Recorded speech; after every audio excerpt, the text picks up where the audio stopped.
अस्सलाम वालेकुम and welcome to the show views makers. मैं हूं आपकी मेज़बान ज़रियाब आरिफ। नाज़रीन, अब से कुछ देर पहले वज़ीर-ए-आज़म इमरान खान ने कौम के नाम अहम पैगाम दिया और वो खिताब जो कि उनके मुतवक्का था, वक्त का नहीं बताया गया था, किसी वक्त का तय्युन नहीं था, लेकिन उनकी जानिब से जो खिताब सामने आया है उसमें वही अल्फाज, वही गुफ्तगू, वही बॉडी लैंग्वेज वज़ीर-ए-आज़म इमरान खान की, जिसमें वो आवाम से, कौम से मुखातिब होते हुए अपील कर रहे हैं कि आवाम ज़्यादा से ज़्यादा हुकूमत के साथ ताउन करे, क्योंकि अगर आवाम ताउन करेगी तो वो 5 साल में 8 अरब से ज़ायद टैक्सेस जो हैं वो जमा किए जा सकते हैं। उन्होंने कहा कि आपके पास असासे जाहिर करने का सुनहरी मौका है, लिहाजा वो जो स्कीम हम लेकर आए हैं, टैक्स एमनेस्टी स्कीम का वो जिक्र कर रहे थे, उससे ज़्यादा इस्तेफादा किया जाए। चाहता हूँ स्कीम से फ़ायदा उठाया जाए। टैक्स चोरी ख़त्म करने के लिए आवाम के ताउन की ज़रूरत है। तो एक बार नहीं, 2 बार नहीं, बार बार आवाम से वज़ीर-ए-आज़म मुखातिब हो रहे हैं और बारहा वो टैक्स एमनेस्टी स्कीम से फ़ायदा उठाने की भी बात करते हैं और आवाम के ताउन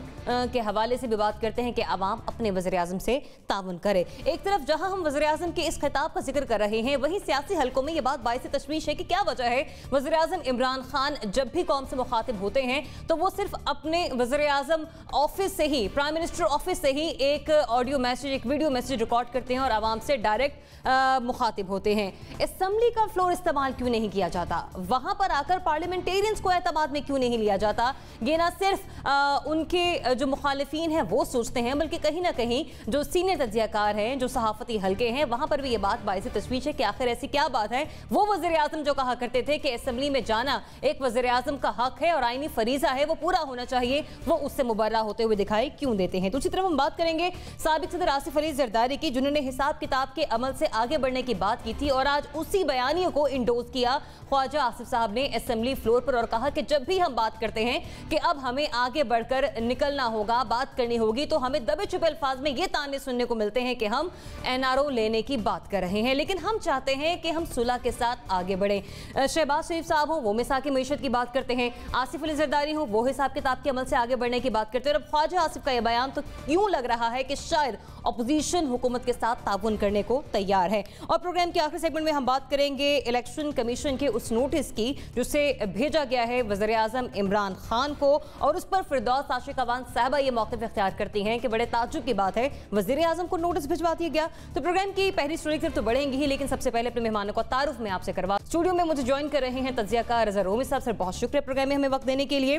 तज्जियाकार मंसूर अली खान साहब प्रोग्राम में हमें ज्वाइन कर रहे हैं, बहुत शुक्रिया मंसूर में ज्वाइन करने के लिए। तज्जियाकार कामरान यूसुफ साहब आज के प्रोग्राम का हिस्सा है। तज्जियाकार जनरल रिटायर्ड अमजद शुएब साहब आज हमें ज्वाइन कर रहे हैं और तज्जियाकार अतर काज़िम भी आज के प्रोग्राम का हिस्सा है। तो प्रोग्राम की पहली स्टोरी मैं आपके सामने एक्सप्लेन कर चुकी हूँ वज़ीर-ए-आज़म इमरान खान के खिताब के हवाले से। तो सवाल ये है कि वज़ीर-ए-आज़म इमरान खान की एक बार फिर से अपील, क्या इस पर आवाम की जानिब से उन्हें मुस्बत जवाब मिलेगा? रज़ा रोमी साहब जी देखिए, जो है वो मेरे ख्याल से ये एक अच्छा काम है जो वो स्टार्ट कर रहे हैं, क्योंकि आवाम को एतमाद में लेना, ख़ुसूसन जब आप इतनी भारी टैक्सेशन कर रहे हों, तो वो किसी ना किसी लेवल के ऊपर ज़रूरी भी है और उनको मालूम भी है, आई एम श्योर उनको एडवाइस किया गया होगा कि इसका रिएक्शन भी आएगा और ख़ुसूसन जो बिज़नेस का तबका है, छोटा बिज़नेस, मीडियम साइज़ बिज़नेस, वो भी कुछ ना कुछ एहतजाज करेगा।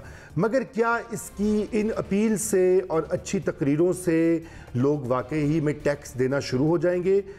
मेरा ख्याल है नहीं। उसकी वजह यह है कि ये टैक्स जो होता है ये रियासत और शहरी का एक रिश्ता होता है जिस पर आप टैक्स लेते हैं और उसके इवज़ कुछ देते हैं। और क्या वो हालात बदले हैं? मटीरियल जो सिचुएशन है ग्राउंड पे, क्या वो बदली है? क्या रिश्वत जो है कम हो गई है बिज़नेस मैन के लिए?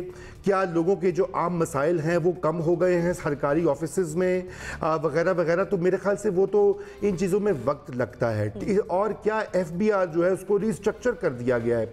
देखिए, कलेक्शन मशीनरी तो वही है, वही FBI के कारिंदे हैं, वही अफसरान हैं, और ये पूरे का पूरा निज़ाम जो है ये बहुत फरसूदा है, ये इनएफिशिएंट है, ये इनफेक्टिव है। हम पिछले 20 साल की आप देख लीजिए महसूलात जो हैं और इनकी जो परफॉर्मेंस है वो देख लें, आपको बड़ा वाज़ेह हो जाएगा कि ये बड़ा ही एक मुश्किल टारगेट है। लेकिन हम साथ में दुआ करते हैं कि इमरान खान साहब की जो अपील है लोग उसके ऊपर ध्यान दें, क्योंकि टैक्स लेना और जमा करवाना, हुकूमत की मदद करना सब शहरियों पे फ़र्ज़ है, मगर मेरा नहीं ख्याल कि ये सिर्फ जज्बाती तकरीरों से हासिल हो सकता है। ठीक है, टारगेट मुश्किल ज़रूर है, लेकिन फौरी तौर पर पॉजिटिव इम्पैक्ट इसका पड़ता हुआ दिखाई नहीं दे रहा। जनरल साहब। देखिए जी, लीडर्स जो हैं उनको आवाम के साथ रब्ता रखने के लिए कभी जलसे करने पड़ते हैं, जुलूस करने पड़ते हैं और कभी खिताब करना पड़ता है। इसका आप पार्लियामेंट के फ्लोर पे जो बातचीत होती है उससे तो मेरा नहीं ख्याल कि इसका ताल्लुक जोड़ा जा सकता है, क्योंकि पार्लियामेंट के फ्लोर पे जाना भारसूरत तो उनकी ज़िम्मेदारी है कि पार्लियामेंट में जाएँ, सेशन अटेंड करें, सवालात का जवाब दें, लेकिन कता नज़र उसके अवामी राब्ते जो हैं उनके लिए ये रस्ते इख्तियार किए जाते हैं और मुख्तलिफ हुक्मरान पहले भी करते रहे। दूसरी तरफ ये है कि ये पब्लिक को मोटिवेट करना चाह रहे हैं कि मुश्किल हालात हैं और आप तावन करें, टैक्स दें और एमनेस्टी स्कीम है उसका फ़ायदा उठाएं। एमनेस्टी स्कीम की तो हम पहले भी बात कर चुके हैं कि उसमें बहुत जान नहीं है, वो तभी जाके कुछ उसका इफ़ेक्ट आएगा जो हुकूमत कह रही है कि हमारे पास इंफॉर्मेशन है और हम बाद में एक्शन करेंगे। अगर वो वाकई दुरुस्त हुआ तो शायद उससे कुछ रिजल्ट निकले। लेकिन जहाँ तक टैक्स का ताल्लुक है, हमारे बाज़ अदारे जिनको हमने बिल्कुल खुला छोड़ा हुआ है, जिस तरह नैब भी है या ये FBR है, अगर FBR को हम देते हैं कि जी आपका ये टारगेट होना चाहिए, आप साल में इतना हमें इकट्ठे करके देंगे, और अगर FBR नहीं कर सकता और उसके कोई मसाइल हैं या वो कोई तब्दीली चाहते हैं तो उनको हुकूमत को उस वक़्त बताना चाहिए जब ये टारगेट फिक्स किया जाता है। अगर ये उस वक़्त नहीं बताते और कहते हैं हम कर सकेंगे, तो जब ये टारगेट नहीं मिलते तो फिर इनका भी एहतसाब होना चाहिए। इनके ऊपर भी कमेटी बैठ के तो फैसला करे कि इनमें से क्या इनकी कमजोरियां क्या थी, किया क्या इन्होंने, और क्या FBR ने अपने लोअर स्टाफ को आगे लोगों को सबको टारगेट दिए थे कि आपने ये कलेक्शन करनी है, इतना बढ़ाना टैक्स आपने अपने अपने सर्कल में। ये चीज़ें जो हैं इनको, ये अदारा जो कुछ भी आज मौजूद हैं अदारे, अगर वो पुरानी कंपोजिशन, पुराने ही तौर तरीके, वही सिस्टम के तहत चलेंगे तो पहले भी हमेशा से हम ये सुनते आ रहे हैं कि बड़ा अच्छा आपने टारगेट तो दे दिया, साल के आखिर में हमें ये सुनाया जाता है कि जी FBR अपना टारगेट मीट नहीं। अवाम तावन जरूर करेंगे, लेकिन सिस्टम को भी कहीं ना कहीं ठीक होना पड़ेगा। तो ये तावन करे बड़ी अच्छी बात है, ना करें तो जबरदस्ती तावन ले उन लोगों से जो टैक्स नहीं दे रहे, लेकिन एक सिस्टम को अकाउंटेबल बनाए। FBR अकाउंटेबल नहीं है, जिसकी वजह से करप्शन भी वहां पे है और टारगेट भी पूरा नहीं होता।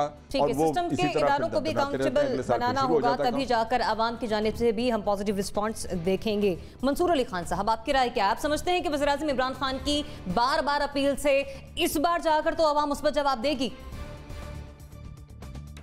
देखिए, मेरे ख्याल में इसमें कोई बुरी बात नहीं है। इमरान खान साहब की अगर आप करियर को उठा के देखें, शौकत खानम हस्पताल के लिए वो कितनी अपील्स करते थे, मुख्तलिफ जगहों पे जाते थे, आज भी जाते हैं डोनेशन कलेक्शंस के लिए। वो बहुत सी जगहों का मतलब दौरा करते रहते हैं, वो पाकिस्तान से बाहर भी जाते हैं। आई डोंट थिंक इसमें कोई बुरी बात है, अपील करना बुरी बात नहीं है। लेकिन मैं इसको एक दूसरे एंगल से देखूंगा। अपील करना इज़ द ईजीएस्ट थिंग, ये आसान काम है। आपने कैमरे के आगे बैठना है, उसके बाद आपने 10 मिनट की एक तकरीर करनी है, ये सबसे आसान काम है। मुश्किल काम यह है कि क्या आप पैसे इकट्ठे कर सकते हैं या नहीं। 8,000 अरब का जो आपने एक टारगेट कहा था कि जी मैं जब आऊंगा तो लोग मुझे खुद ब खुद पैसे देना शुरू करेंगे, वो किधर है? अब वो क्यों नहीं हो रहा? और अगर वो नहीं हो रहा तो जाहिर बात है, इसका मतलब है कि आपका जो मैजिक है, आपका जो चार्म है, वो कामयाब नहीं हो रहा। तीसरी बात ये, क्या ही अच्छा ना होता कि अगर वज़ीर-ए-आज़म यहाँ पे बैठे हों, साथ उनके एक ऑपोजिशन लीडर बैठा हो, साथ उनके जो दीगर स्टेक होल्डर्स हैं वो साथ बैठे हों और वो मिल के सब एक अपील करें। क्योंकि इस वक्त क्या हो रहा है, इमरान खान साहब इस किस्म की बातें करके टैक्स इकट्ठा, क्योंकि देखें जब भी कोई कहता है ना मुझे पैसे दो, तो वो आपको बुरा लगता है। इमरान खान साहब अगर आज कह रहे हैं कि मुझे टैक्स दो, तो वो हमें बुरे लगेंगे, चाहे जो मर्जी हम कर लें। आपकी इवन PTI का सपोर्टर भी कहेगा यार पैसे मुझसे मत लो। तो मेरे ख्याल में अगर सारे मिलके अपील करें उसकी ज्यादा अच्छी बात होगी। और दूसरा, वो जो इंडस्ट्रियलिस्ट, वो तबका जो पैसे देने से भागता है, उसके पास किसी किस्म की जगह नहीं होगी कि वो किसी ऑपोजिशन लीडर के पीछे जाके छुप जाए कि देखें जनाब मेरे साथ जुल्म हो रहा है। इमरान खान साहब अपील कर रहे हैं, अच्छी बात है, लेकिन जवाब आपका यह है कि मेरा नहीं ख्याल इससे कोई फर्क पड़ेगा। ठीक, अतर काज़मी साहब, देखें इमरान खान साहब ने एक पहला उन पे इतराज़ ये है कि जी वो पार्लियामेंट में क्यों उन्होंने इस हवाले से आवाज़ उठाई। देखें ये मसला इस नौयत का है कि यहाँ पे आपको डायरेक्ट आवाम से अपील करनी है। और दूसरा, पार्लियामेंट में जो अगर देखें किसको वो ये सुनाएंगे, मसले और मसाइल जो है उनका सामना आवाम को है। अब बिलावल को क्या लगे जो फ्रेंच मिनरल वाटर पीते हैं, उनको आप तकरीर सुना भी देंगे, वो आपकी तकरीर सुनेंगे नहीं। उनको ज़्यादा मसला इस वक्त अपने नैब के मुकदमात और करप्शन के मुकदमात का है। दूसरा ये है कि अगर आप इमरान खान साहब का रिकॉर्ड देखें तो वो कहते थे कि मैं इन सबको भगाऊंगा, सबको जेलों में डालूंगा। 4 हल्कों से लेके हुकूमत के गिराने तक उन्होंने जो जो सियासी बयानियां अपनाया अब तक वो उन्होंने अचीव किया है। तो उनके ट्रैक रिकॉर्ड को देखते हुए ऐसा ही लगता है कि आप उम्मीद कर सकते हैं उनके सपोर्टर्स कि वो अपनी इस दफ़ा अपनी हुकूमत में भी कामयाब हो जाएंगे। जहां तक टैक्स की वसूली का मामला है, ये थोड़ा सा कॉम्प्लिकेटेड है। देखें, जिन लोगों का इमरान खान साहब पे एतबार भी है, जिस तरह अभी मेरे कोलीग्स ने यहाँ पे बात की, उनका सिस्टम पे एतबार नहीं है। अभी तक इस सिस्टम में वही लोग बैठे हैं, FBR भी वैसे ही चल रही है। और दूसरा जो इस हुकूमत की थोड़ी सी अपनी गलती है, ये काम करने से ज़्यादा शोर ज़्यादा डाल देते हैं और लोगों को कन्फ्यूज़ कर देते हैं और डरा देते हैं। इस वक्त भी पूरी, अगर आप बिजनेस कम्युनिटी में जाएँ तो प्रॉपर्टीज़ के डीलर्स के पास जाएँ तो बहुत सारे बिजनेस रुके हुए हैं और लोगों को डर है कि जी रोज़ टैक्स का नोटिस आ रहा है, ये आ रहा है। चीज़ों को बतदरीज करें, आवाम को साथ लेके चलें। जहां तक आवाम तक डायरेक्ट रसाई या डायरेक्ट खिताब का ताल्लुक है, मेरे ख्याल में एक अच्छी अप्रोच है और बेहतर अप्रोच है और उम्मीद यही की जा सकती है इसका बेहतर नतीजा निकले। अच्छा, आपके नज़दीक बेहतर रिस्पांस आ सकता है इसका? कामरान यूसुफ साहब, मेरे ख्याल में पॉजिटिव रिपोर्टिंग करनी चाहिए। 2 पॉजिटिव्स हुई हैं आज। एक तो ये कि एक तो खिताब उनका रात के 12 बजे नहीं हुआ। अच्छा। और दूसरा ये कि आज की एडिटिंग ज़रा बेहतर थी, तो मेरे ख्याल में ये तो फुल मार्क्स 10 आउट ऑफ 10, ये तो हुकूमत का एक बड़ा कारनामा है। तीसरी जो आपका सवाल है कि क्या ये जो अपील उन्होंने लॉन्च किया उसका कोई मस्बत रद्द-ए-अमल आएगा, उसका जवाब तो मेरे ख्याल में ऑलरेडी आ चुका है। 2 रोज़ पहले एक फिगर आया जिसमें बताया गया कि अभी तक सिर्फ 250 लोगों ने इससे इस्तेफादा किया है और चंद ही करोड़ रुपए अभी टैक्स की मद में इकट्ठे हुए हैं। अगर यही कलेक्शन थी तो मेरे ख्याल में आपको पता है कि जब एमनेस्टी का इन्होंने अनाउंस किया, क्योंकि एक प्रिंसिपल पोजीशन थी तहरीक इंसाफ की, इमरान खान साहब की खुद जो माजी में हुकूमतें करती रही कि ये तो चोरों के लिए अनाउंस की जाती है। इतना बड़ा उन्होंने अपना पॉलिटिकल कैपिटल एट स्टेक लगाया और उसकी मद में उनको चंद करोड़ रुपए मिले। तो अगर मैं इमरान खान होता तो मैं उनको ये मशवरा देता कि आपके इर्द गिर्द आपकी पार्टी में बड़े अमीर लोग हैं, आप जहांगीर तरीन साहब हैं, जुल्फी बुखारी हैं, आप अलीम खान साहब हैं, उनसे कुछ पैसे उधार लेके कौमी खजाने में डाल देते। 4-5 अरब रुपए तो वैसे ही वो दे देते, 4-5 अरब रुपए वैसे ही आपको वो दे देते और कम से कम आप अपनी प्रिंसिपल पोजीशन पे भी रहते कि देखें मैंने कोई एमनेस्टी नहीं दी, आपने एक एमनेस्टी दे करके अपना पॉलिटिकल कैपिटल, अपना हाई मॉरल ग्राउंड वो भी उसको गिराया और दूसरा उसका फायदा नहीं हुआ। ये टैक्स कलेक्शन कैसे बेहतर होगी? आते ही उन्होंने FBR की रिफॉर्म्स की बात की, एक टास्क फोर्स भी बनाई, लेकिन 10-11 महीने होने को हैं, मुझे तो नहीं पता कि वो टास्क फोर्स कहाँ गई वो रिफॉर्म्स। असल हल जो है वो जो स्ट्रक्चरल रिफॉर्म्स हैं इस पाकिस्तान में जो इतने अरसे से नहीं हो रही, जो इमरान खान बहुत अरसे से ऑपोजिशन पर तनकीद करता रहे कि तमाम मसाइल की जड़ है, जो स्ट्रक्चरल रिफॉर्म्स नहीं होती, तो वो स्ट्रक्चरल रिफॉर्म्स जो हैं जब तक नहीं होंगी उस वक्त आप भूल जाएं। इमरान खान 2 दफा क्या 3 दफा आकर के एड्रेस करें, उससे कोई फर्क नहीं पड़ने वाला। और आपका नजदीक यही राय है कि आगे जो रिपोर्ट आनी थी और 250 लोग हैं जिन्होंने अभी तक इस मिनिस्ट्री स्कीम से इस्तेफादा किया है। सवाल ही था कि वज़ीर-ए-आज़म इमरान खान की एक बार फिर आवाम से अपील, क्या इस बार मुस्बत जवाब मिलेगा? हमारे 4 एनालिस्ट की राय मुतफिका है, जवाब नहीं में है, जबकि अदर काज़मी की राय मुख्तलिफ है और जवाब हाँ में है। उन्हें लगता है कि हाँ कहीं ना कहीं पॉजिटिव रिस्पॉन्स मिलेगा। एक तरफ जहाँ हम ये बात करें कि वज़ीर-ए-आज़म इमरान खान आवाम से मुखातिब होते हैं, अपील करते हैं और उन्हें एतमाद में लेने की कोशिश करते हैं कि आप टैक्स का पैसा दें, ताउन करें, हुकूमत आपके साथ है, मैं आपके साथ हूं। तो दूसरी तरफ सियासी हलकों में इस बात को लेकर भी काफ़ी सोचो विचार है कि क्या वजह है वज़ीर-ए-आज़म इमरान खान कौमी असम्बली के फ्लोर में पर आकर मुखातिब नहीं होते, जो प्राइम मिनिस्टर के दीगर वज़रा हैं उन्हें एतमाद में नहीं लिया जाता, जो अपोजिशन है उसे एतमाद में नहीं लिया जाता, पार्लियामेंटेरियंस को एतमाद में नहीं लिया जाता। तो सवाल यह है कि कौमी असम्बली के बजाय कौम से खिताब को तरजीह देना, क्या ये एक दुरुस्त फैसला है? रज़ा रोमी साहब, आपकी राय क्या है? देखिए, मेरे ख्याल से असूलन तो उनको ये खिताब जो था असेंबली के फ्लोर पर करना चाहिए था, क्योंकि इस वक्त बजट की डिबेट जारी है।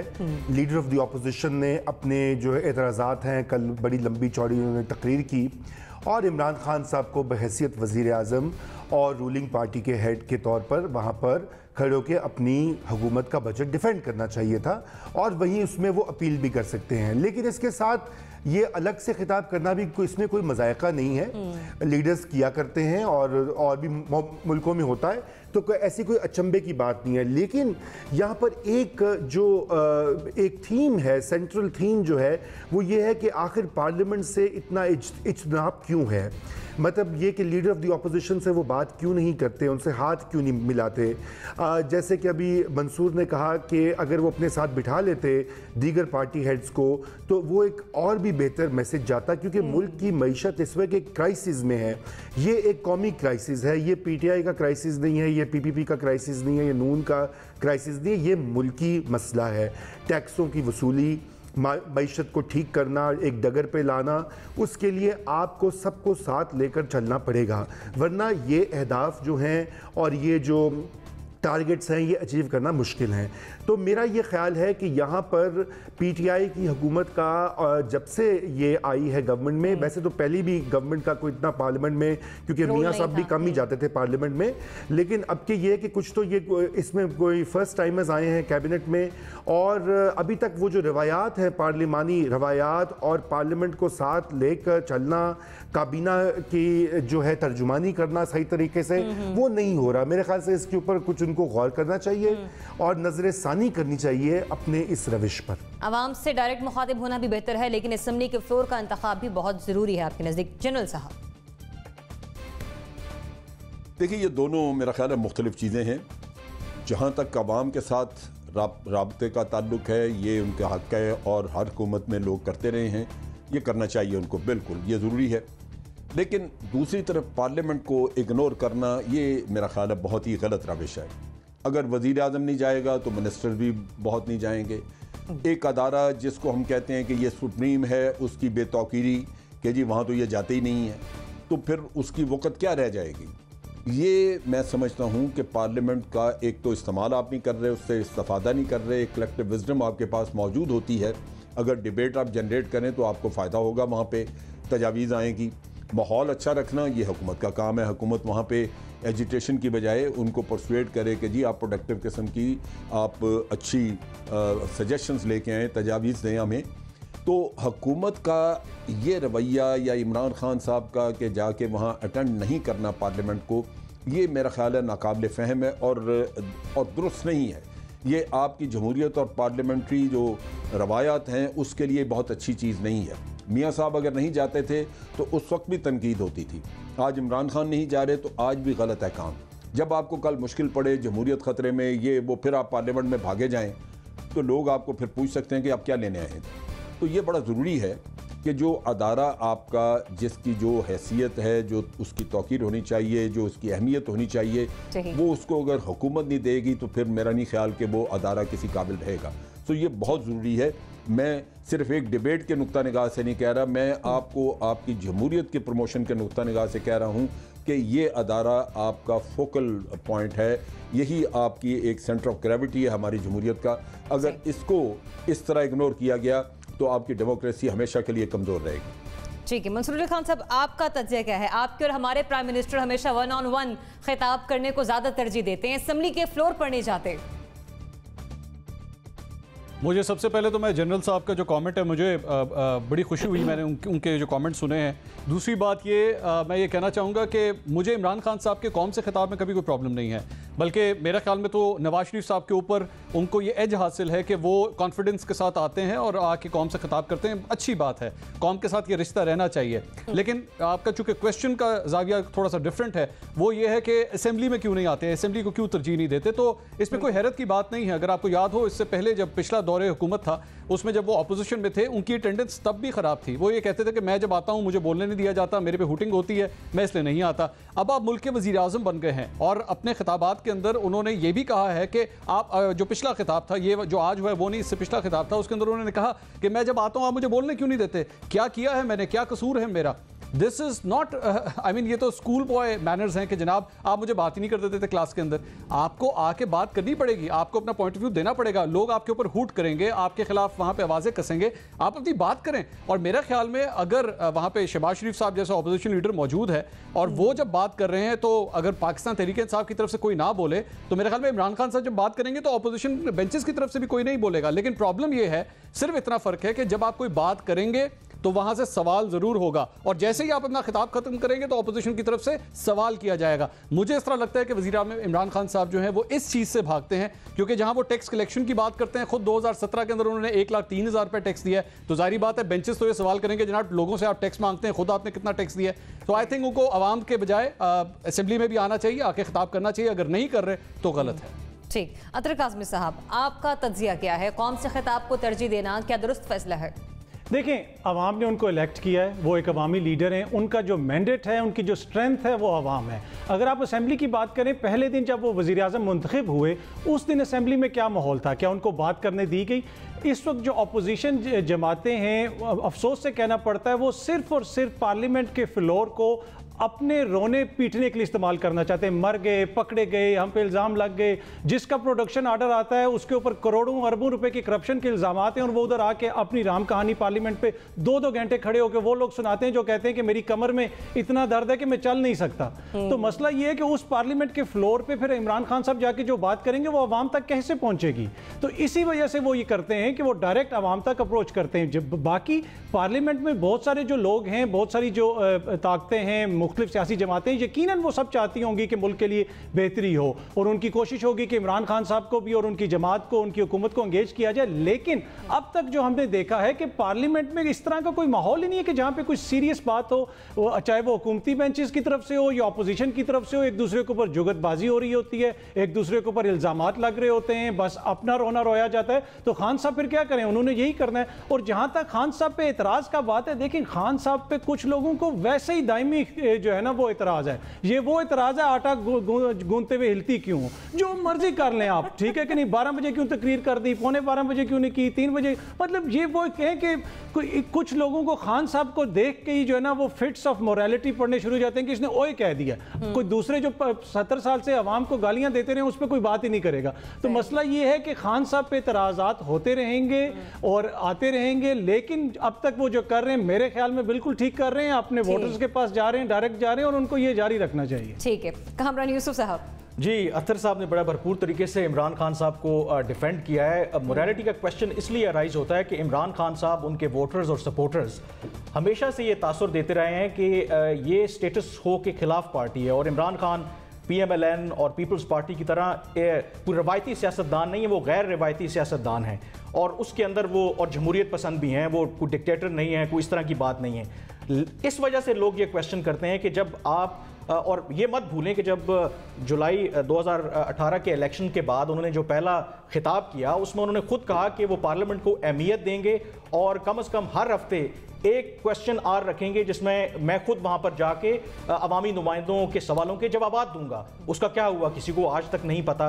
तो इसका मतलब ये है कि आप बेशक जो करना है आप कीजिए, लेकिन वो हाई मॉरल ग्राउंड मत लीजिए कि मेरी जो तर्ज सियासत है वो जो माजी की जो सियासी जमातें हैं या दूसरी जो सियासी जमातें हैं या दूसरे वज़ीर आज़म से उनसे मुख्तलिफ है, आप वही सियासत कर रहे हैं। और जो सबसे इंपॉर्टेंट मेरे ख्याल में बात है, इमरान खान साहब जो आज तक वो भूले नहीं हैं, जब उनका लीडर ऑफ द हाउस का इंतखाब हुआ इलेक्शंस के बाद असेंबली के अंदर, उस वक्त जो अपोजिशन जमातों ने ख़ुसूसन PMLN ने उनको खिताब करने नहीं दिया, वो कहीं ना कहीं इमरान खान साहब के ज़हन में अटक गया है। वो आज भी उस बात का हवाला देते हैं कि मुझे उन्होंने खिताब नहीं करने दिया।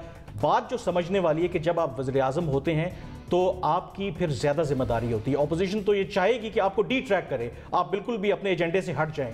इसमें तहरीक इंसाफ और जो रूलिंग पार्टी है उस पर बहुत बड़ी जिम्मेदारी आयद होती है कि वो एक वर्किंग रिलेशनशिप कायम करे। जो दूसरी ऑपोजिशन जब आते हैं, जब लीडर ऑफ द हाउस आएगा या लीडर ऑफ द ऑपोजिशन आएगा, आप ज़रूर एहतजाज करें, लेकिन इन लोगों को तकरीर भी करने दें। और माजी में हमने देखा है कि ऐसा वर्किंग रिलेशनशिप रहा है, लेकिन अफसोस के साथ तहरीक इंसाफ पता नहीं किस तरफ चल रही है। यकीनन जरदारी साहब या नवाज शरीफ साहब जेल हैं, उनकी नज़र में करप्ट हैं, लेकिन ये मत भूलें कि उनके नुमाइंदे इस वक्त असेंबली में मौजूद हैं। आपने उनके साथ मिलकर के काम करना है, तो उनके साथ वर्किंग रिलेशनशिप बनाएं। ठीक है, असेंबली के फ्लोर का इंतखाब करना चाहिए और वहां पर आकर न सिर्फ आवाम से मुखातिब हो बल्कि दीगर पार्लियामेंटेरियंस को भी एतमाद में लें बतौर वज़ीर आज़म। सवाल था कि वज़ीर आज़म का असेंबली के बजाय कौम से खिताब को तरजीह देना क्या दुरुस्त फैसला है? हमारे 4 एनालिस्ट की राय मुतफ़िक़ा है, जवाब नहीं में है कि ये खान साहब का फैसला दुरुस्त नहीं है, उन्हें असेंबली फ्लोर पर आना चाहिए ताकि उसे अहमियत दी जाए, जबकि अतर काज़मी का तज़्ज़िया मुख्तलिफ था और जवाब ना में था। प्रोग्राम में मुझे लेनी ब्रेक, नाज़रीन स्टे विद अस।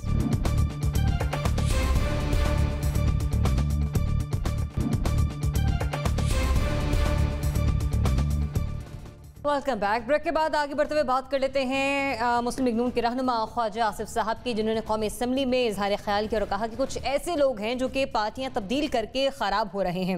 माहौल की कशीदगी में ज़्यादा उनका हाथ है जो वफादारियां तब्दील करते हैं। उन्होंने ये भी कहा कि हम खुलूस दिल से चाहते हैं कि असम्बली पुरअमन तरीके से चले और सुलह की बात की जाए, तो कहा जाता है कि एनआरओ मांग रहे हैं।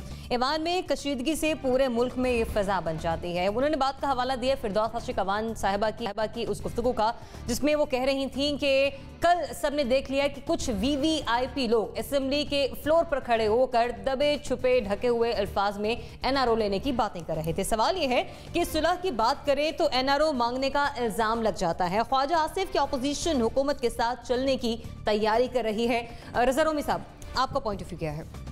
जी, मेरा पॉइंट ऑफ व्यू ये है कि यहाँ पर दो मुख्तलिफ बातें हैं। एक बात जो है वो ये है कि आपने कार हुकूमत और पार्लिमान को किस तरह से आगे चलाना है, उसके लिए अभी बजट पास होना है, यकीनन बिल्स आएंगे, कवानीन पेश होंगे, तो उसके लिए हुकूमत और अपोजिशन को मिलकर ही काम करना है। अगर पीटीआई के पास 2/3 अक्सरियत होती तो और बात होती, ऐसा नहीं है। उनकी एक थिन सी मेजॉरिटी है, उसके लिए अक्सर व बेशतर उनको ज़रूरत पड़ेगी दीगर अराकीन की।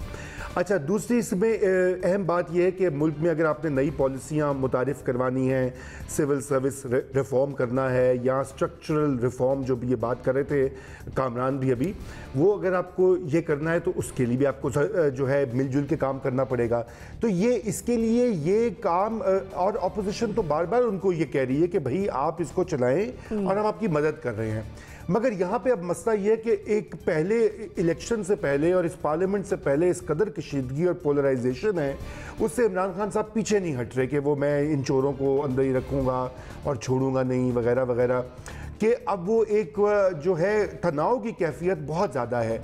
वो एहतसाब का मामला जो है वो नैब का काम है, वो कोर्ट्स का काम है, उसका एग्जीक्यूटिव जो है या प्राइम मिनिस्टर या उनके वुज़रा, उसका कोई ताल्लुक नहीं होना चाहिए। हाँ, वो ये कह सकते हैं कि उनकी पॉलिसी है कि हर एक का एहतसाब होना चाहिए, आगे जो उसको इम्प्लीमेंट करता है वो नैब करता है और कोर्ट्स उसके ऊपर हतमी फैसला देती हैं। तो ये दोनों चीज़ें गड़बड़ हो रही हैं और मेरे ख्याल से ये इस बात में वजन है कि जब भी कोई आप इस तरह की ऑफर आती है कहीं से, वो कहते हैं देखो जी एनआरओ मांग रहे हैं। लेकिन ये सिर्फ एक ऑफर की हद तक रोमी साहब मुझे क्लियर कर दीजिए ताकि मैं आगे बढ़ूं, या फिर वाकई में हम समझे कि हाँ ऑपोजिशन साथ चलना चाह रही गवर्नमेंट के? देखिए, मेरे ख्याल से ऑपोजिशन चलना चाह रही है क्योंकि उसकी वजह ये है कि जिस तरह की आजकल हालात हैं, ऑपोजिशन भी ये अफोर्ड नहीं कर सकती कि जिस तरह से माशी जो है अबतरी आ चुकी है पिछले एक साल में, तो वो जो है कोई भी पॉलिटिशियन, कोई भी अवामी लीडर नहीं अफोर्ड कर पा रही, इसलिए वो हुकूमत के साथ ताउन करना चाहती है। मंसूर अली खान साहब, मेरे ख्याल में मैं थोड़ा सा इस बात से डिसएग्री करूंगा। मेरा ख्याल में ख्वाजा आसिफ साहब को अगर हम उनकी पर्सनालिटी को हम समझें तो बड़े शातिर किस्म के एक पॉलिटिशियन है। उन्होंने जान के एक ऐसी तजवीज़ पेश की है जो इमरान खान साहब के लिए या उनकी हुकूमत के लिए काबिल कबूल ही नहीं होगी। हमेशा ज़हन में रखिएगा, मुस्लिम लीग नून और पाकिस्तान पीपल्स पार्टी अगर मिलकर चलते हैं या मिलकर पॉलिटिक्स करते हैं, और उन्होंने मिलकर इलेक्शन भी लड़े हैं पंजाब के अंदर, तो उसमें उनका वोटर उनसे नाराज़ नहीं होता, वो उनको उसी तरह ही वोट देता है। लेकिन ये बात हमेशा याद रखिएगा कि पाकिस्तान तहरीक इंसाफ की हुकूमत ने अगर मुस्लिम लीग नून से किसी किस्म की मफामत करने की कोशिश की, इमरान खान साहब ने ज़रा सी लचक भी दिखाई, उनका वोटर उनको माफ़ नहीं करेगा। क्योंकि इमरान खान साहब ने जो पोजिशनिंग ले ली है पाकिस्तान तहरीक इंसाफ की, अपने वोटर को जितना उन्होंने कन्विंस कर दिया कि इन लोगों से बातचीत नहीं हो सकती, तो फिर अगर वहां से अपनी पोजीशन चेंज करेंगे तो उनका वोटर उनको माफ नहीं करेगा। मेरे ख्याल में ख्वाजा आसिफ साहब ने जान के प्राइम मिनिस्टर इमरान खान साहब के लिए एक ऐसी ऑप्शन रखी है जो कबूल ही नहीं हो सकती। मैं नहीं समझता कि ऑपोजिशन इस सिलसिले में कोई सदके दिल से सब कुछ करना चाह रही है। दूसरी बात ये, इमरान खान साहब और उनकी हुकूमत इकोनॉमिक कंडीशंस की वजह से या बैड गवर्नेंस की वजह से जितनी मुश्किल सूरत हाल में इस वक्त फंसी हुई है, मेरा नहीं ख्याल ऑपोजिशन उनको किसी किस्म का भी जो है राह फरार अख्तियार करने की कोशिश करेगी या उनको किसी किस्म का एक ऐसा पॉइंट देगी, एक ऐसी स्पेस देगी जहां पे वो ब्रीथ कर सकें। मेरा ख्याल में देते हैं कि इमरान खान साहब के हवाले से जितनी अच्छी पॉलिटिक्स वो लोग इस वक्त कर रहे हैं, वो जैसी भी है, चाहे वो नारेबाजी की हो या उनके मुखालिफत में हो, वो अपनी जगह पे कंफर्टेबल है। ऑपोजिशन कर रही है, साथ चलने को तैयार नहीं, ये सिर्फ एक प्रेशर है या फिर एक शतरंज की चाल? जनरल साहब,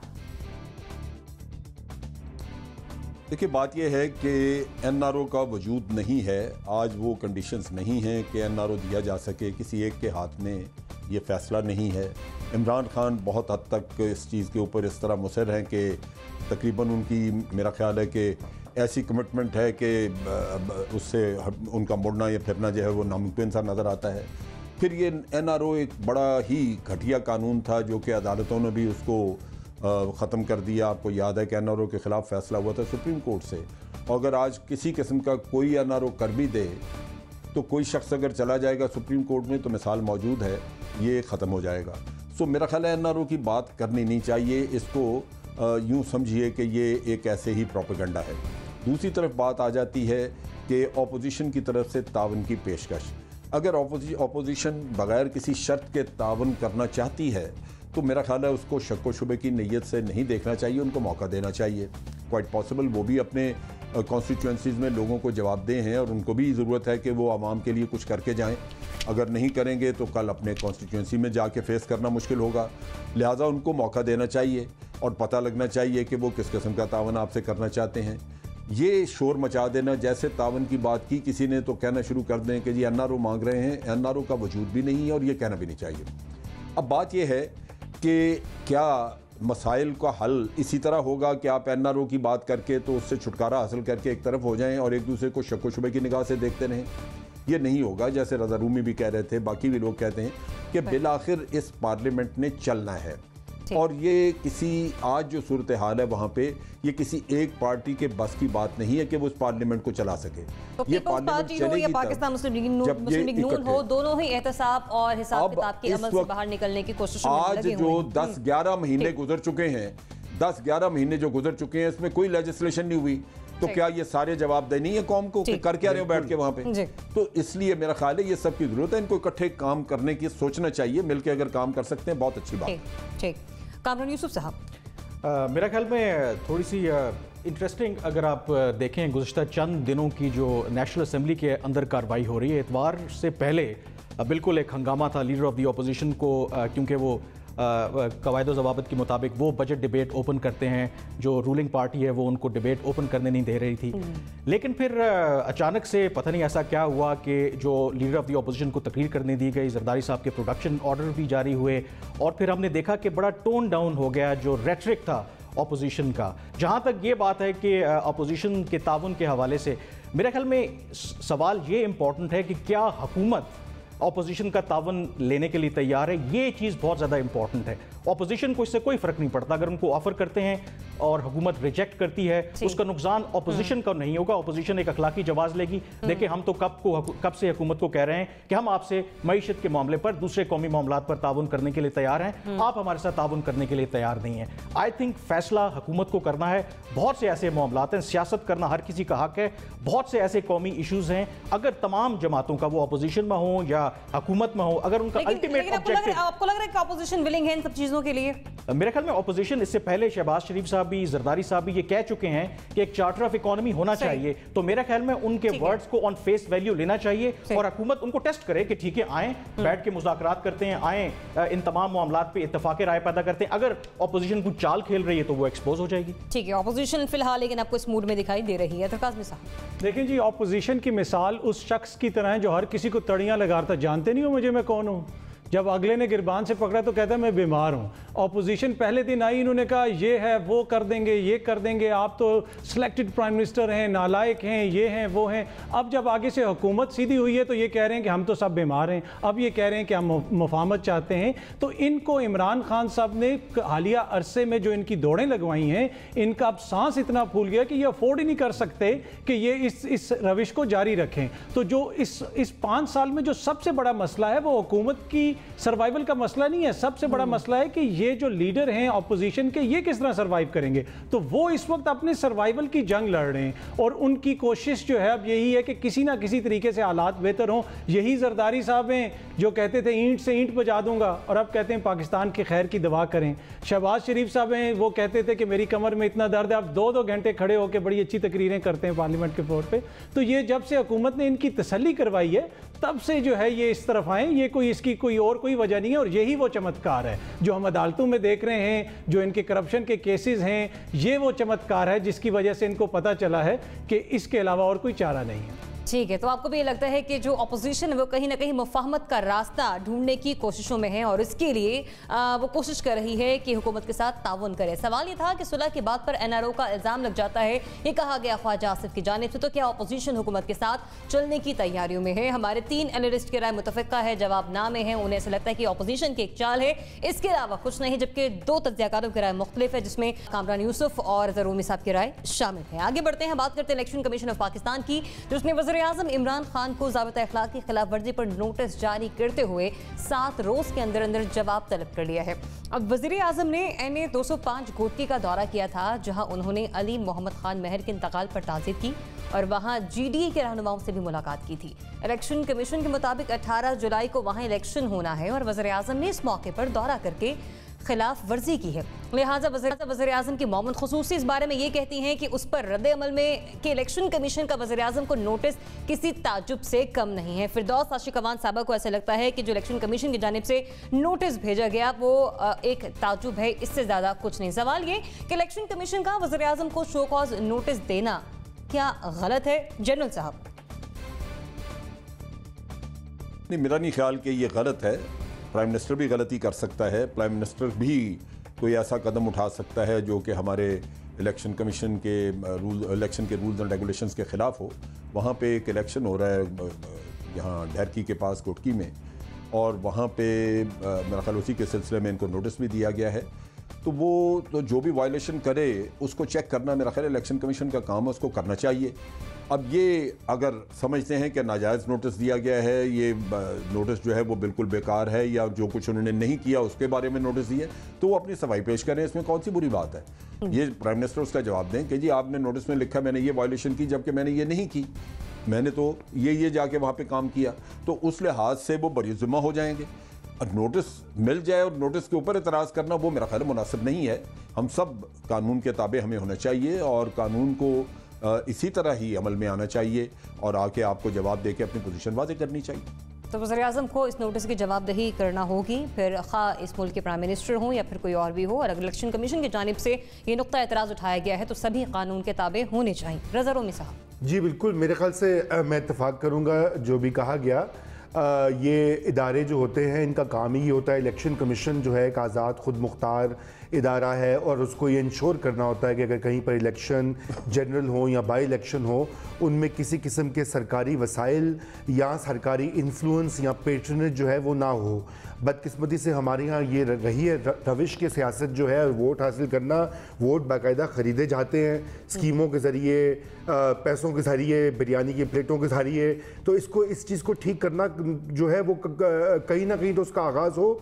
तो अगर ये नोटिस आए तो इसमें क्या गलत बात है, जवाब दे दें जैसे जनरल साहब ने कहा है और बता दें कि भाई शायद उनका ये नहीं था, इंटेंशन नहीं थी। मगर ये बिल्कुल अच्छी बात है क्योंकि ये जो आइन में चंद एक इदारे ऐसे हैं जिनको जो कि हुकूमत से बिल्कुल यूँ समझिए आज़ाद हैं और उनकी एक खुद मुख्तारी है, चाहे वो नैब हो या ये इलेक्शन कमीशन हो, सुप्रीम कोर्ट हो, ये एग्जीक्यूटिव के ऊपर चेक रखते हैं और ये अच्छी रविश है। इसके ऊपर कोई इतनी बुरी बात नहीं होनी चाहिए। और वैसे भी भाई ये तो रियासत मदीना है, तो उसमें तो जो हुक्मरान होता है वो हमेशा जवाबदेह होता है। ठीक है, रियासत मदीना है और हुक्मरान जवाबदेह होता है, लिहाजा वज़ीर-ए-आज़म हो या कोई और उसे जवाबदेही करनी होगी। मंसूर अली खान साहब। मेरा दरअसल में इस रूल के साथ ही इख्तलाफ है। मैं एक वाक़या आपको बताता हूँ। NA 120 लाहौर का ज़िमनी इलेक्शन हो रहा था, तो वो उस हल्के की जहाँ पे बाउंड्री वॉल थी उससे तकरीबन 100 मीटर के फासले के ऊपर पाकिस्तान तहरीक इंसाफ ने एक जलसा किया था और उसमें इमरान खान साहब ने शिरकत की थी। उस वक्त मैंने पाकिस्तान तहरीक इंसाफ वालों से पूछा कि भाई यहाँ जलसा करने का क्या सेंस है, तो उन्होंने कहा जनाब ये 100 मीटर के बाद चूंकि हल्के की बाउंड्री शुरू होती है, इमरान खान साहब वहाँ जलसा नहीं कर सकते, तो हमने 100 मीटर यहाँ पे जलसा किया है। आप देखें अवाम सारी उसी हल्के की यहीं पर आके खड़ी हो गई है, ना हमने इलेक्शन कमीशन का कोई कानून तोड़ा है और हमने अपना जलसा भी कर लिया। ये बड़ा मजे का खेज किस्म का ये कानून है जिसको नवाज शरीफ साहब ने भी वायलेट किया है, मुस्लिम लीग नून भी वायलेट करती थी, अब पाकिस्तान तहरीक इंसाफ भी वायलेट कर रही है। और मैं इसकी प्रेडिक्शन आपको अभी भी दे दूं कि इस नोटिस के हवाले से कुछ नहीं होगा। इमरान खान साहब का भी वक्त ज़ाया होगा, उनके मुशीर का भी वक्त ज़ाया होगा, इलेक्शन कमीशन का भी वक्त ज़ाया होगा। सो मेरा अगर आप इस सिलसिले में सिर्फ जवाब लें, मैं क्योंकि इस रूल के खिलाफ हूं तो मेरा ख्याल में ये नोटिस देना इनको बहुत गलत है। आपके नज़दीक प्राइम मिनिस्टर को नोटिस जाना गलत है, ठीक है। अदर काज़मी साहब, आपकी राय क्या है? आपको भी ये लगता है कि इलेक्शन कमीशन ने जो वज़ीर-ए-आज़म को शो कॉज नोटिस भेजा है वो वाकई गलत है? देखें, ये नया पाकिस्तान है, यहाँ पे आप ये नहीं कह सकते क्या मजाल है इलेक्शन कमीशन की, क्या मजाल है चेयरमैन नैब की, या यहाँ पे ये नहीं हो सकता कि जिस भी हल्के में मियाँ साहब जाएं 2 करोड़ 3 करोड़ 4 अरब 5 अरब हर ज़िमनी जो इंतखाब है उसमें वो अरबों रुपए के ऐलानात करके आएँ। अब जो भी शख्स कुछ भी कहेगा उसको जवाब देना पड़ेगा। अगर इलेक्शन कमीशन ये समझता है कि खान साहब ने गलती की है तो खान साहब को उसका जवाब देना होगा, इसलिए कि यही वो चीज़ें हैं जिसके बारे में खान साहब खुद भी प्रचार करते रहे कि हम हर किसी को अकाउंटेबल बनाना चाहते हैं। अगर खान साहब ने कोई गलत बात की है तो यकीनन इलेक्शन कमीशन का ये इकदाम दुरुस्त है और उनको जवाब देना पड़ेगा। इस बारे में बस मैं इतना ही कहूँगा। इलेक्शन कमीशन का इक़दाम दुरुस्त है और इलेक्शन कमीशन को जवाब देना पड़ेगा वज़ीर-ए-आज़म इमरान खान साहब को। कामरान यूसुफ साहब, आप भी इसी राय से इत्तफाक करेंगे या आपकी राय कुछ मुख्तलिफ होगी? नहीं, मेरे ख्याल में ये बिल्कुल गलत है। कोई नोटिस की कोई वजह बनती नहीं है। रीज़न ये है, जैसे अतर काज़मी साहब भी कह रहे हैं कि ये नया पाकिस्तान है, ये पहली दफ़ा, वो पहली दफ़ा बिल्कुल नहीं हुआ। इलेक्शन कमीशन की मैं रिपोर्टिंग बहुत अरसे तक की है। माजी में आसिफ अली जरदारी सदर थे, उनको भी नोटिस जारी हुआ। जो मंसूर साहब ने बात की ना कि एवेंचुअली रिजल्ट क्या होगा, नोटिस आएगा, जवाब देंगे, इसका आउटकम कुछ भी नहीं निकलना, ये एक पब्लिसिटी स्टंट है। जो मेन चीज़ हमें याद रखनी चाहिए कि वज़ीर-ए-आज़म बेशक वो वज़ीर-ए-आज़म हैं तो वो सियासतदान, उनकी पार्टी भी यकीनन इलेक्शन लड़ रही है। हमें ये जो code of conduct election commission बनाता है इसको नज़रसानी करने की ज़रूरत है। एक कोड ऑफ कंडक्ट ये भी होता है कि आप कितने अखराजात खर्च कर सकते हैं जब इलेक्शंस होते हैं, वो भी एक बहुत मज़ा का खेज़ है। उस पर कभी भी अमल दरामद नहीं होता, उसको वायलेट होता है। मिसाल आप अपने हमसाया मुल्क की देख लें, इंडिया की। गुज़श्ता माह वहाँ पे इलेक्शंस हुए, वहाँ पर वज़ीर-ए-आज़म नरेंद्र मोदी वज़ीर-ए-आज़म थे, कोई केयर टेकर गवर्नमेंट नहीं आई। वज़ीर-ए-आज़म होते हुए उन्होंने तमाम अपनी इलेक्शन कैंपेन चलाई। कुछ वो मामलात में जो इलेक्शन कमीशन वहाँ पे इख्तियार है, एडमिनिस्ट्रेटिव मैटर्स वो अपने हाथ में ले लेते हैं जब वो इंटरिम पीरियड आता है, अदरवाइज किसी ने कोई एतराज़ नहीं किया। मेरे ख्याल में जो भी कोड ऑफ कंडक्ट है इलेक्शन कमीशन का, उनको हक़ाइक़ को सामने रख के बनाना होगा। एक वज़ीर-ए-आज़म अगर वज़ीर-ए-आज़म बन जाता है तो वो सियासतदान, एक पार्टी का ओहदेदार भी है, तो क्या वो इलेक्शन कैंपेन नहीं कर सकता? बिल्कुल कर सकता है। तो इसको नज़रसानी करनी चाहिए। ये बिल्कुल एक पब्लिसिटी स्टंट है, इसका कोई फ़ायदा नहीं है। हेडलाइन ज़रूर बनेंगी लेकिन इसका इवेंचुअली कोई भी मेरे ख्याल में पर्पज़ निकलेगा नहीं। ना इमरान खान साहब को कुछ होना है। सिर्फ इतना होगा कि इलेक्शन कमीशन कहेगी देखें जी हम कितने बाइख्तियार हैं, हम कितने इंडिपेंडेंट हैं, हमने वज़ीर-ए-आज़म इमरान खान साहब को भी नोटिस जारी किया है। Actually on reality on ground इसका कोई इम्पैक्ट नहीं है। तो वो जो इसमें मैं थोड़ी सी एक वजाहत करना चाहूंगा, मैंने ये नहीं कहा कि पहली दफा हुआ है, मैं सिर्फ ये कह रहा हूँ कि इसका जवाब उनको देना पड़ेगा। माजी में जिस तरह होता रहा है। जी, मैं आती हूं आपकी तरफ। जी जलन साहब प्लीज। जरा आप देखिए, समझने की बात यह है, ये कहना कि कानून गलत है वो बिल्कुल किस्सा अलग है। जब तक कानून है तब तक सारे ताबे हैं और उस लिहाज से ये कदम बिल्कुल दुरुस्त है। 100%। कानून खत्म हो गया तो वो अलग बात है, वो जब नहीं होगा तो नहीं होगा, लेकिन जब कानून है तो मेरा ख्याल है कि इलेक्शन कमीशन ने दुरुस्त काम किया है। इस कानून के होने तक जब तक ये रहता है इसी तरह होना चाहिए। ठीक है, तो वो इलेक्शन रिफॉर्म्स जिसका खुद वज़ीर-ए-आज़म पाकिस्तान माजी में जिक्र करते रहे हैं कि हाँ इलेक्शन रिफॉर्म्स होनी चाहिए ताकि कोई इलेक्शन कमीशन पर या इसके तरीक़ाकार पर और इसके सूलों पर उंगली ना उठा सके। आज उन्हीं वज़ीर-ए-आज़म को इलेक्शन कमीशन की जानिब से नोटिस भी भेजा गया। सवाल ये था कि क्या इलेक्शन कमीशन का वज़ीर-ए-आज़म को शो कॉज नोटिस देना गलत है? इस पर हमारे 3 एनालिस्ट की राय मुतफ़िक़ा है और जवाब नहीं में है कि हाँ इलेक्शन कमीशन ने जो नोटिस दिया वो दुरुस्त इक़दाम है। हमारे 2 तज्ज़ियाकारों की राय मुख्तलिफ है और उनका जवाब हाँ में है कि इलेक्शन कमीशन ने जो नोटिस भेजा वो गलत था, वो नहीं भेजना चाहिए था, जबकि देखा जाए तो इलेक्शन रिफॉर्म्स होना बनती हैं। इसी के साथ ही प्रोग्राम व्यूज़ मेकर से मुझे दीजिए इजाज़त। अल्लाह हाफ़िज़।